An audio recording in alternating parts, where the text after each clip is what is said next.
हिमाचल प्रदेश में मुख्यमंत्री सुखविंदर सिंह सुक्खू के नेतृत्व वाली सरकार की परेशानी एक बार फिर बढ़ने वाली है।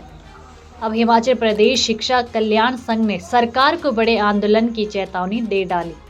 28 सितंबर को हिमाचल प्रदेश विश्वविद्यालय की कार्यकारी परिषद ईसी में शिक्षकों से संबंधित कैरियर एडवांसमेंट स्कीम CAS केयरनेस अलाउंस DA और एरियर के विषयों पर बार बार मांग पत्र देने के बाद भी कोई चर्चा नहीं हुई। इसकी संघ ने कड़े शब्दों में निंदा की है। हिमाचल प्रदेश शिक्षा कल्याण संघ के अध्यक्ष डॉक्टर नितिन व्यास ने कहा कि UGC ने नया पे स्केल 2016 में दे दिया था। इसे पिछली भाजपा सरकार ने शिक्षकों को साल 2024 में जारी किया, लेकिन CAS के लिए अलग से अधिसूचना जारी करने की बात कही गई थी। बड़ी हैरानी की बात है कि मौजूदा कांग्रेस सरकार को 2 सालों का वक्त पूरा होने वाला है, लेकिन इस बारे में अब तक कोई फैसला नहीं लिया गया है। 2016 में UGC के द्वारा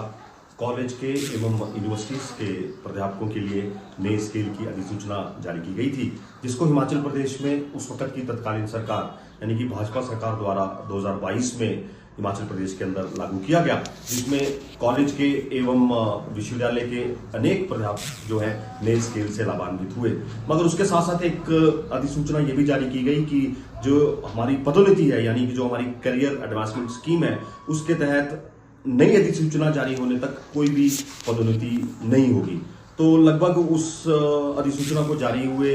अब 2 साल हो गए और लगभग 2 साल ही अब का कार्यकाल भी अब नई सरकार का पूरा होने वाला है।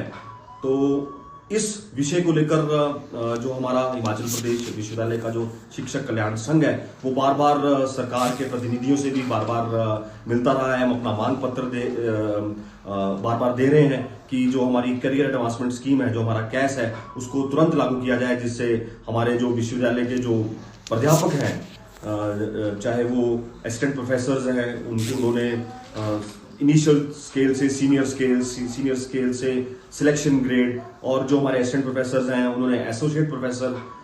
की तरफ जाना है, एसोसिएट प्रोफेसर्स ने प्रोफेसर्स की तरफ जाना है, जिनकी पूरी एलिजिबिलिटी है। वो पिछले लगभग 3 वर्षों से इसका इंतजार कर रहे हैं कि कब वो अधिसूचना आएगी और उनकी पदोन्नति होगी। और मैं आपको एक बात और बताऊं कि ये पदोन्नति इसलिए भी आवश्यक है क्योंकि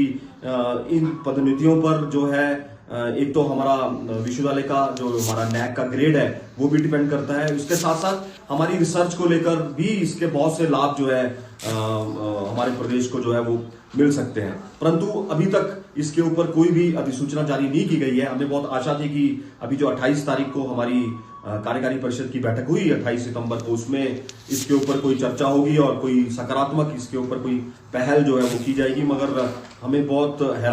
दुख के साथ ये कहना पड़ रहा है और शिक्षकों में बहुत ज्यादा ये रोष है कि इसके ऊपर कोई भी चर्चा जो है वहां पर नहीं की गई, बल्कि ये कहा गया कि अभी तक CAS के ऊपर जो है निर्णय अभी नहीं लिया जाएगा। तो इससे अध्यापकों में भारी रोष है, परंतु इसके साथ साथ एक डबल स्टैंडर्ड भी सरकार का जो है वो दिखता है, क्योंकि हाल ही में अभी कुछ समय पहले जो कॉलेज के अंदर जो है प्राचार्यों की नियुक्ति की गई, उनको इसी स्कीम के तहत CAS स्कीम के तहत ही उनको पदोन्नति दी गई। विश्वविद्यालय में भी कुछ शिक्षकों को CAS स्कीम के तहत जो है पदोन्नति दी गई। तो प्रश्न ये भी उठता है कि अभी जब तक सरकार ने अधिसूचना जारी नहीं की है तो पिक एंड चूज क्यों हो रहा है, और जो हमारे विश्वविद्यालय का और कॉलेज का जो आम प्राध्यापक है, जो किसी विशेष विचारधारा से नहीं जुड़ा हुआ है, ऐसे प्राध्यापकों को बहुत उनके मन में रोष है कि उनका जो ये हक है, उनका जो अधिकार है, उससे उनको वंचित किया जा रहा है। अतः जो हमारा हिमाचल प्रदेश विश्वविद्यालय कल्याण संघ है, ये पुरजोर मांग करता है और कड़े शब्दों में चेतावनी भी देता है कि आने वाले समय में अगर हमारी CAS को लेकर, हमारे DA को लेकर और हमारा जो हमारा लंबित एरियर अभी पड़ा हुआ है, उसको लेकर कोई प्रदेश सरकार के द्वारा, विश्वविद्यालय प्रशासन के द्वारा निर्णय नहीं लिया जाता है, तो हम एक पुरजोर आंदोलन जो है यहाँ पर प्रदेश में आरंभ करेंगे।